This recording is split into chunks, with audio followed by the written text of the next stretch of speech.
Hello everyone, আসসালামু আলাইকুম। Welcome back to my channel Urmi kitchen. আজকের পর্বে দেখাবো পাকা আমের জুস। তো চলুন দেখে নিই আমি এই পাকা আমের জুস কিভাবে তৈরি করি। খুব সহজে তৈরি করা দেখাবো। তো এই জন্য এখানে দেখুন আমি কিছু আম নিয়েছি, ব্যানানা ম্যাঙ্গো নিয়েছি। দেখুন এখন এই আমগুলোকে আমি প্রথমে সব খোসা ছাড়িয়ে নেব আর ছোট ছোট টুকরো করে কেটে নেব। তো দেখুন আমি ছোট ছোট টুকরো করে কেটে নিয়েছি।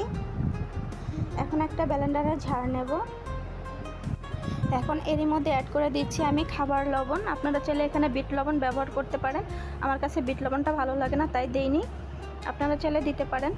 দিচ্ছি ঠান্ডা পানি। আপনারা চাইলে এখানে বরফের টুকরো ব্যবহার করতে পারেন। দেখুন 1 থেকে 1.5 কাপের মতো আমি ঠান্ডা পানি দিয়েছি। এখন দেব চিনি 1 কাপের মতো।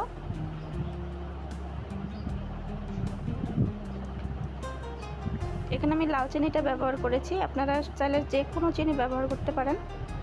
এখন এটাকে আমি ব্লেন্ড করে নেব, সম্পূর্ণ ব্লেন্ড করব না। দেখুন আমি কিন্তু সম্পূর্ণ আমটা ভেঙে নিইনি, আধা ভাঙা করেছি। আর এভাবে খেলে কিন্তু খুবই ভালো লাগে। আপনারা অন্তত একবার হলেও বাসায় ট্রাই করে দেখবেন যে এটা কেমন হয় খেতে। তো বন্ধুরা, আমার ভিডিওটা আজকে পর্যন্তই। আমার ভিডিওটি যদি আপনাদের ভালো লাগে দয়া করে একটা সাবস্ক্রাইব করে দেবেন আর বেল বাটনে ক্লিক করে সবসময় আমার পাশে থাকবেন।